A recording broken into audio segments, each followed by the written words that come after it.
عدنان سمیع کا سوال تھا، سیدہ کائنات سلام اللہ علیہا کی زندگی میں مسلمان عورتوں کے لیے کیا نمونہ عمل ہے؟ یہ سوال بڑی اہمیت رکھتا ہے، کیونکہ جس دور سے ہم گزر رہے ہیں یہ مادیت کا دور ہے، اور مادیت اپنے پورے عروج پر ہے، روحانیت بالکل دم توڑ رہی ہے، روحانی خطرے پامال ہو رہی ہیں، اور یہ تصور دیا جا رہا ہے کہ لائف از فار انجوائمنٹ، زندگی صرف اس لیے ہے کہ اس کو انجوائے کیا جائے، لیکن اس طرح کتے اور گدھوں کی طرح بے راہ روی کی انجوائمنٹ کی زندگی گزارنے والوں کو کبھی سکون قلب کی دولت نصیب نہیں ہو سکتی۔ انسان کا کمال یہی ہے کہ وہ حدود میں، شرائط میں، حدود میں رہ کے زندگی گزارے، اخلاقی حدود میں رہ کے زندگی گزارے، اور اخلاقی پہلوؤں پر نظر ڈال کر اس کے مطابق زندگی گزاری۔ یہی تو چیز در حقیقت انسان کو انسان بناتی ہے۔ جو جی میں آئے کر لینا یہ انسان کا کام نہیں ہے، تو حیوانوں کی صفت ہے۔ آپ حیوانات کو دیکھیے کہ ان کے لیے کوئی گائیڈ لائنس نہیں ہوتے، جب ان کا جی جو کھانا چاہتا ہے وہ کھا لیتے ہیں، یہ نہیں دیکھتے کہ کس کا مال ہے، کھانا چاہیے کہ نہیں کھانا چاہیے۔ آپ دیکھیے جانوروں کو کہ جہاں قضائے حاجت پیش کرنے کی ضرورت پیش آتی ہے، وہیں ٹھہرے ٹھہرے اسی وقت قضائے حاجت کر لیتے ہیں۔ ظاہر سی بات ہے کہ انسانی سوسائٹی کے لیے اس طرح کی معیوب اور اس طرح کی بے لگام زندگی کبھی قابل قبول نہیں ہو سکتی ہے۔ تو چھوٹی مثال ہے۔ تو بہرحال عزیزان محترم، جو بات عرض کرنے کی ہے، بالکل غلط بات ہے کہ لائف از فار انجوائمنٹ، بالکل غلط بات ہے، غیر اسلامی نظریہ ہے۔ ہاں انجوائمنٹ اگر آپ اس حوالے سے بول رہے ہیں کہ اللہ کے ذکر میں دل اطمینان پاتے ہیں اور وہ تسکین اگر انسان حاصل کر رہا ہے وہ بات الگ ہے۔ انجوائمنٹ کی بات یہاں پہ کی جاتی ہے کہ جو انسان کے جی میں آئے وہ کر لینا، جیسا کتا زندگی گزارتا ہے، جیسا گدھا بے لگام زندگی گزارتا ہے۔ سمجھتے ہیں کہ ہمارے میں بھی جی آئے، جی میں جو آئے ہم کریں گے، ہماری زندگی ہمارا وقت ہم جہاں چاہیں گے صرف کریں گے، جیسا چاہیں۔ نعوذ باللہ من ذلک، کافرانہ سوچ ہے۔ سیدہ کائنات سلام اللہ علیہا کی زندگی آج کے مادیت زدہ دور میں بہترین نمونہ عمل ہے، کیونکہ نہ صرف عورتوں کے لیے، عورتوں مردوں پوری امت کے لیے، کیونکہ سب سے پہلی بات جو دیکھنے میں آتی ہے ہم کو سیدہ کائنات سلام اللہ علیہا کی زندگی میں، مولا کائنات کرم اللہ وجہہ کریم کی زندگی میں، سیدہ کائنات سلام اللہ علیہا کی زندگی میں انہوں نے کبھی دنیاوی عیش و آرام کو اور دنیاوی ساز و سامان کو، دنیاوی بناؤ سنگھار کو، مال و دولت کو، زیب و زینت کو، عیش و عشرت کو کبھی انہوں نے اپنی زندگی کا مقصد نہیں سمجھا۔ آج کل دنیا میں ایک عام نظریہ کیا ہے عام انسانوں کا، کہ گھومنے کے لیے بہترین سواری گھر پہ ٹھہری رہے، شاندار قسم کا اس کا گھر ہو، عمدہ قسم کی غذائیں اس کو کھانے کے لیے مہیا ہوں۔ عزیزان محترم، یہ طریقہ نہ پیغمبروں کا طریقہ رہا، نہ شہزادی کونین کا طریقہ تھا۔ آپ نے نہایت سادگی کی زندگی کو پسند فرمایا، آپ نے بہت سادی سیدھی زندگی گزاری، اور آج کے دور میں ہمارے لیے بہترین نمونہ یہ ہے کہ سادی سیدھی زندگی کو ہم اگر پریفر کریں گے، مطلب یہ حقیقت یاد رکھیں کہ دنیا بہرحال مسافر خانہ ہے، یہ کوئی انعام کی جگہ نہیں ہے، اس حقیقت کو یاد رکھ کے زندگی گزاریں، تو گویا یہ سیدہ کائنات سلام اللہ علیہا کی پاکیزہ حیات طیبہ کی پیروی ہوگی، کیونکہ آپ کے بارے میں یہ بات سب جانتے ہیں۔ مکان بھی آپ کا سادہ سیدھا تھا، گھر میں ساز و سامان بھی بالکل استعمال کے موافق ہی تھا، گھر بھی آپ نے اور آپ کے والد مکرم صلی اللہ علیہ وسلم نے بھی سیدھا سادہ پسند فرمایا تھا۔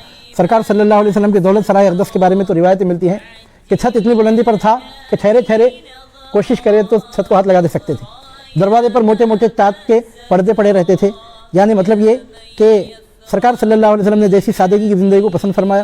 شہزادی کونین نے بھی، ظاہر سی بات ہے کہ سرکار کی گود میں وہ پل کے پڑی تھیں، مولا کائنات کی تربیت بھی بنفس نفیس حضور نبی کریم صلی اللہ علیہ وسلم نے فرمائی تھی۔ اب یہ تربیت کے حوالے سے میں بات کر رہا ہوں، تربیت کرنے کا مطلب لیکچر دینا نہیں ہوتا، جیسا بیٹھ کے 1 گھنٹے سے ہم تقریر، یہ اس کو تربیت نہیں بولتے۔ تربیت کا اصل اصول یہ بتایا گیا کہ ماں باپ خود جو کریں گے ان کو دیکھ کے اولاد وہی کرتی ہے، یہی در حقیقت تربیت ہے۔ آپ دیکھیے بے ادبوں کی اولاد بے ادب نکلتی ہے، اور ادب والوں کی اولاد عموماً با ادب نکلتی ہے۔ تو کیوں ہوتا ہے ایسا؟ تو بچے جو دیکھتے ہیں سیکھتے ہیں۔ منکی ٹو بیبی سی بیبی ٹو بولتے ہیں نا، تو بندر میں اور بچوں میں جو دیکھتے ہیں کرتے ہیں۔ تو عزیزان، تربیت کرنے کا مطلب کیا ہے؟ بعض ماں باپ کیا سمجھتے ہیں تربیت کرنے کا مطلب خود نماز نہیں پڑھتے، بچوں کو بولتے ہیں نماز پڑھ اٹھ، اور خود نماز نہیں پڑھتے۔ اب بچہ دیکھتا ہے کہ بولتے کچھ ہیں کرتے کچھ ہیں، تو ایسا تربیت ہوتی ہے۔ انسان کا بچہ ہے وہ بھی سمجھتا ہے کہ کیا کر رہے ہیں، کیا بول رہے ہیں۔ تو تربیت کا مطلب یہ ہے کہ آپ خود کیا کر رہے ہیں، آپ کے گھر کا ماحول کیا ہے۔ آپ 4 گھنٹے بیٹھ کر ننگی فلمیں دیکھ کر اب بچے کو بولیں گے کہ دیکھ فلم نہیں دیکھنا، تو انہیں سنتا، انہیں بولتا اگر فلم نہیں دیکھنا اگر صحیح بات ہے تو پھر یہ کیوں دیکھ رہے ہیں؟ ظاہر سی بات ہے۔ تو عزیزان محترم، حضرت مولا کائنات کی اور سیدہ کائنات سلام اللہ علیہا کی جو پرورش ہوئی تھی براہ راست حضور نبی کریم صلی اللہ علیہ وسلم کی گود میں ہوئی تھی، تو آج کے مادیت زدہ دور میں سب سے بڑا نمونہ یہ ہے ہم سب کے لیے، ہم تمام کے لیے، کہ ہم دنیاوی زندگی کے اٹریکشنز کو کبھی اپنے لیے اپنا مقصد زندگی قرار نہ دیں۔ ایک بار یہ عادت اگر پڑ گئی تو مرنے تک انسان کو شکر گزاری کی عادت پھر نہیں پڑتی۔ اس کے بعد یہ سمجھنا کہ بہترین گھر بنا کر رہیں گے تو ہماری زندگی اچھی، بالکل غلط بات ہے۔ زندگی کی خوشیاں در حقیقت اللہ اس کے رسول کی رضا حاصل کرنے میں ہے. وہ بقیہ جو معاملات ہیں اگر اللہ تعالیٰ نے کسی کو نوازا تو اچھی بات ہے, اٹس اوکے, نہیں بھی ہے تو کوئی فرق نہیں پڑتا. اللہ اس کے رسول کی رضا اور خوشنودی پیش نظر رکھ کر مسلمان زندگی گزارے, بطور خاص سادگی کی زندگی کو پسند کرے. آج کل آپ دیکھیے جو گھر بنائے جا رہے ہیں نئے گھر, کیا ان کو ڈیکوریٹ کیا جا رہا ہے, کیا انٹیریئر ڈیزائننگ کی جا رہی ہے. اب جب بچے پیدا ہو جب سے ایسے گھروں میں رہیں گے تو اب دنیا دار نہیں نکلیں گے تو کون سے اللہ والے نکلیں گے. اب دنیا میں دل نہ لگائے تو کیا اب آخرت کی طرف ان کا رجحان رہے گا.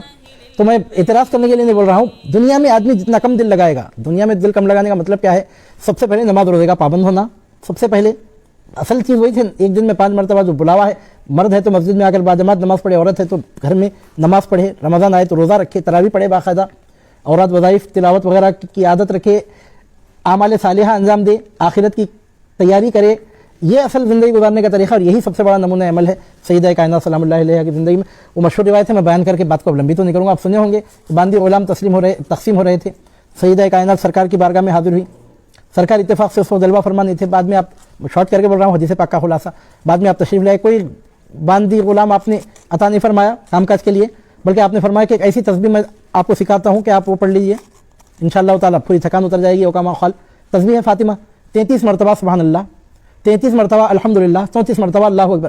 اکثر ہمارے علاقوں میں عموماً ہم دیکھتے ہیں فجر کی نماز کے بعد, عصر کی نماز کے بعد امام نماز سے فارغ ہو کر دعا سے پہلے 1-2-3 منٹ کے لیے خاموش آہستہ آہستہ ذکر میں تسبیح میں مشغول ہوتے ہیں.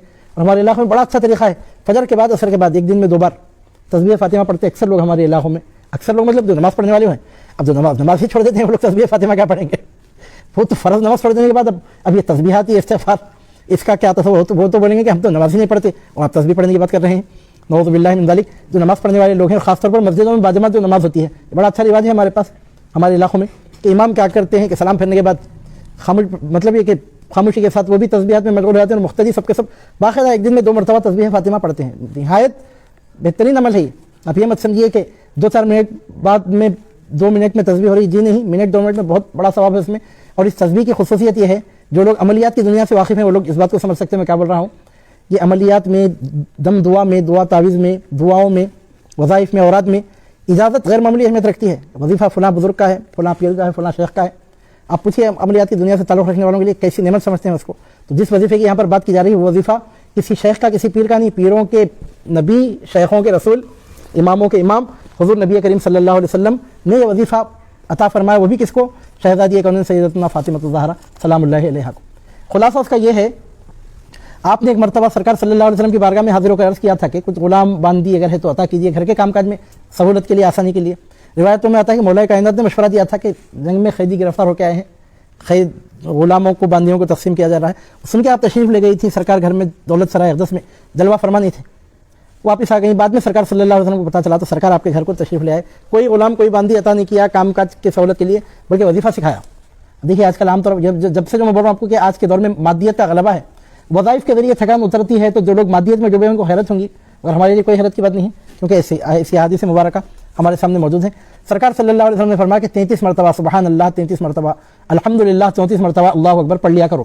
یہ تمہارے لیے کفایت کرے گی یہ تسبیح. کیا مطلب اس کا, کفایت کرے گا مطلب اب کام کاج تنہا کرنے کی وجہ سے جو تھکان ہوتی ہے وہ مشقت سے بچنے کے لیے غلاموں کی باندیوں کی ضرورت پڑتی ہے, یہ کانسیپٹ تھا. تو سرکار صلی اللہ علیہ وسلم نے فرمایا یہ پڑھو. تو کیا مطلب, اس کا مطلب یہ نکلتا ہے کہ اگر آپ یہ تسبیح پڑھیں گے تو آپ کی تھکان اتر جائے گی. بطور خاص یہ وظیفہ, یہ بطور خاص میں پیش کر رہا ہوں آپ کے سامنے ایک وظیفہ, خاص طور پر جو لوگ فزیکل محنت کرنے والے ہوتے ہیں, جو محنت مزدوری کرتے ہیں, فزیکل جو محنت کرنے والے لوگ ہوتے ہیں, ان لوگوں کے لیے وظیفہ نہایت مجرب وظیفہ ہے. اس کا طریقہ ہے کہ رات کو سونے سے پہلے بستر پر بیٹھ کر, اب سونا ہے, آپ بستر پہ آ گئے ہیں سونے کے لیے, اب بیٹھ کے 33 مرتبہ سبحان اللہ, 33 مرتبہ الحمدللہ, 34 مرتبہ اللہ اکبر پڑھیں, تسبیح فاطمہ پڑھیں. 1 منٹ 1.5 منٹ کے اندر کا وظیفہ ہے, وہ پڑھ لیں. اور اس کو اگر چاہیں تو پھر دونوں ہاتھوں پر دم کر کے پورے جسم پر ہاتھ پھیرنے, چاہے تو ایسا بھی کر سکتے ہیں. تو اس کا نتیجہ آپ یہ دیکھیں گے, جو لوگ فزیکل محنت کرنے والے ہیں, کہ دن بھر کی تھکان اتر جاتی ہے. وظیفہ پڑھنے سے تھکان اترتی ہے, برابر اترتی ہے. میں تو ہمیشہ دیکھتا ہوں کہ جب ہم 2-4 گھنٹے کا سفر کر کے کسی مقام سے کسی مقام پر پہنچتے ہیں, آپ وضو کیجئے, آدھی تھکان اتر جاتی ہے سفر کی. 1-2 رکعت نماز پڑھ لیجیے, پوری تھکان اتر جاتی ہے. آپ 4-6 گھنٹے سو کر اٹھیں گے تو جو تھکان اترنے کی ہے, 5 منٹ میں وضو کر کے 5 منٹ میں 2 رکعت نماز پڑھ لیجیے. پوچھیے اگر نہیں اتری تو پھر. اور سائنٹیفک بھی ثابت ہو رہا ہے وہ, کہ ہمارے پاس وضو کرنے کے, نماز پڑھنے کے جو طریقے ہیں اس میں پورے جو بلڈ سرکولیشن وغیرہ جو ہوتا ہے اس میں وہ سائنٹیفک بھی وہ ثابت ہو رہا ہے وہ. تو بہرحال عزیزان محترم, ہمارے حضور نبی کریم صلی اللہ علیہ وسلم نے آپ کو مزید سادگی کی تلقین فرماتے ہوئے تسبیح سکھائی تھی. آج تک وہ تسبیح پڑھی جا رہی ہے, تسبیح فاطمہ. خاص طور پر جو لوگ فزیکل کام کرنے والے ہوتے ہیں,